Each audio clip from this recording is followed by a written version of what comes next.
چند سال پہلے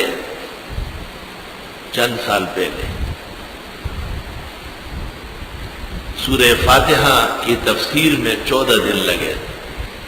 وہ کیسٹ محفوظ ہے، سی ڈی ملتی ہے عام. اب ویسے بھی اس کے تو کوئی خاص پیسے نہیں ہوتے، تھوڑے سے ہوتے ہیں. جو تفصیلی مقدمات یا تفصیلی علوم چاہیے اور جن کو وہ آرام سے کسی مناسب موقع پہ اس کی سی ڈی حاصل کر. 1 بجے کے قریب درس ختم ہوا. 14 دن میں سورۃ فاتحہ مکمل ہو گئی. بڑا تھکا ہوا. وہاں جا کے بجائے اندر جا کے لیٹنے کے باہر بیٹھ گیا جہاں بیٹھتا ہوں.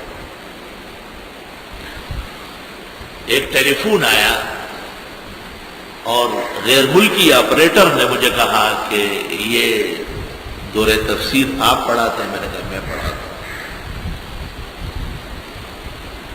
کہا آپ کے پاس کچھ وقت ہے؟ باہر کسی بڑے ملک امریکہ سے ایک انسٹیٹیوٹ کا پروفیسر، سینئر پروفیسر آپ سے تفسیر سے متعلق بات چیت کرنا چاہتا. میں ویسے تو تھکا ہوا تھا، لیکن جب میں نے یہ سنا کہ کوئی تحقیقی اور علمی ادارے کا سربراہ ہے تو میں نے کہا ٹھیک ہے، میں تیار ہوں بات کرنے کے. انہوں نے کہا آپ ٹیلی فون بند نہ کریں، دوبارہ گھنٹی بجے گی تو وہیں اٹھائے گا، جو طریقہ ہوتا ہے ان کا. پروفیسر صاحب نے کہا کہ میں یہودی مذہب کا ہوں، لیکن یہاں میں نے ایک سینٹر قائم کیا ہے اور اس میں قرآن کی تفسیروں پر ریسرچ کرا. 300 کے قریب آدمی میرے ہاں ملازم ہیں. بیضاوی اور کشاف پر ریسرچ مکمل ہو گئی.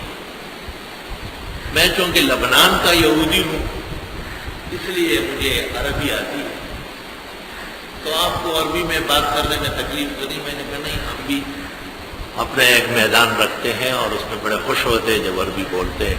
میں نے دل میں سوچا کہ ڈوب مرنے کا مقام ہے، یہودی عربی بول رہے اور ہم عربی قرآن پڑھاتے ہوئے عربی نہ بولے. توبہ، نماز زور سے پہلے ہی جانا تھا اگر عربی نہ. میں نے کہا آپ سوال کریں. اس نے کہا مجھے اتفاقی نیٹ پر آپ کا درس مل گیا اور میں بڑا حیران ہوا.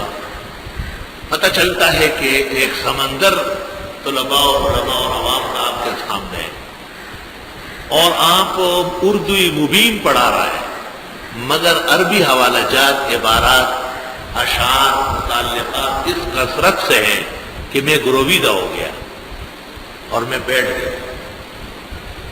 آج مجھے اندازہ ہوا کہ جو سورت آپ پڑھا رہے تھے سورہ فاتحہ وہ مکمل ہو گئی اور آپ نے اعلان کیا کہ کل سے اس کے بعد والی سورت بقرہ آپ پڑھائیں گے.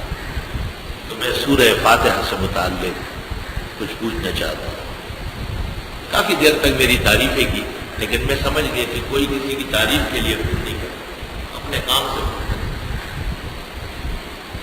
اس نے کہا یہ غیر المغضوب میں آپ نے کہا کہ تفسیر ابن جریر میں ابن عباس سے منقول ہے ہم الیہود، ولا الضالین کی تفسیر میں آپ نے پھر کہا کہ ابن جریر میں ابن عباس سے اور ابن کثیر میں اور تمام مفسرین کیا ہم النصارى. پہلے تو آپ درس دیتے تھے تو بند کمرے میں مسجد میں یا مدرسے میں ہوتے تھے، آپ اور آپ کے مداح طلباء ہوتے تھے. اب آپ درس دے رہے ہیں اور پوری دنیا سے، اور 90% دنیا پر یہود و نصارہ کا قبضہ ہے، مسلمان مٹھی بھر بھی نہیں، کچھ بھی نہیں. تو آپ اس تفسیر سے ہٹیں گے یا ہمارے مقابلے کے لیے تیار ہوں گے؟ کیا جواب ہے اس کا؟ میں نے بھی اسی شان سے اس کی تعریف کی، شکریہ ادا کیا کہ آپ ایک یہودی مسلک کا آدمی ہو کر اسلام کی عظیم اور بزرگ کتاب کے درس کے کو اس قدر سے توجہ سے آپ نے سنا، اور آپ میں علم کی قدر کی وجہ سے اتنا صبر ہے، تصبت ہے کہ جب آپ کو اندازہ ہوا کہ سورت پوری ہو گئی تو آپ نے سوال شروع کر دیا. پھر اتنی بڑی قدردانی کہ اتنے بڑے ملک سے کتنے مرحلوں سے نکل کر آپ نے میرا نمبر معلوم کیا، پھر مجھ سے میرے اوقات کا انتظار کیا.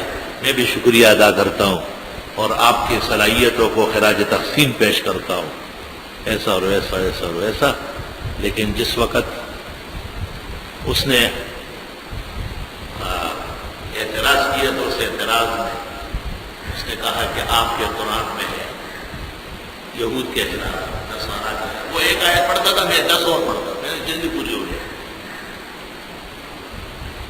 میں نے کہا ایک بات پوچھنا چاہتا ہوں کہ آپ جس دین کو یہودیت کہتے ہیں وہ آسمانی ہے یا نہیں؟ آپ کہتے ہیں. اور موسیٰ علیہ السلام اور ان کو کتاب جو ملی تھی وہ اپنے وقت میں ہدایت اور سچائی کی تھی یا نہیں؟ انہوں نے کہا تھی. میں نے کہا اس میں مطیع ماننے والا اور منحرف فاسق دونوں کو انعام و اکرام ہوتا تھا یا منحرف کو سزا ملتی تھی؟ تو اس نے کہا نہیں، منحرف کو تو سزا ملتی تھی.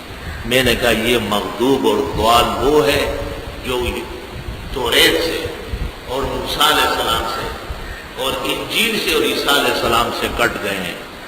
میں نے کہا دیکھیں آپ نے صرف یہ پڑھ لیا غیر المغضوب علیہم ولا الضالین، اور آپ نے قرآن میں یہ پڑھا کہ لعن الذین کفروا من بنی اسرائیل علی لسان داؤد وعیسی ابن مریم، لعنت ہے.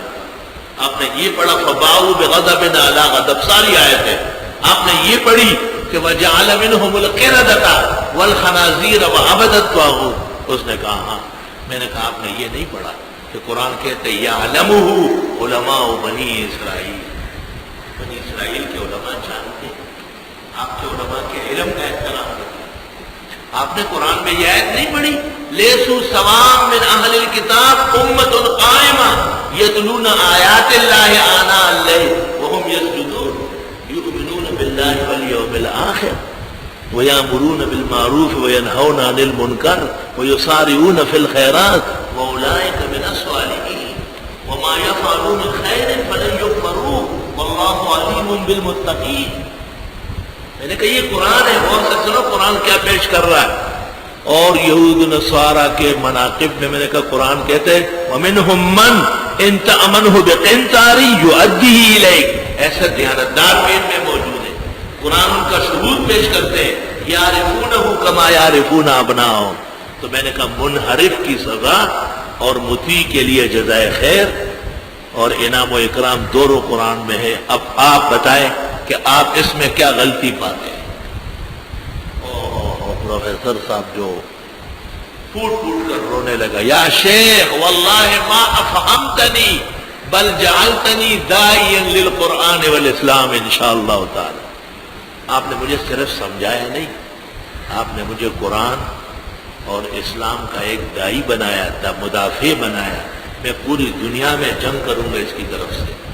حقیقت یہ ہے کہ آپ کو حق حاصل ہے کہ آپ قرآن شریف کا درس دیں. وقت نیک تھا، توجہ کھل گئی، دل و دماغ اللہ نے روشن کیے. ادھر سے اس میں بھی قدردانی اور صلاحیت تھی، وہ فوراً سمجھ گیا. الحمدللہ.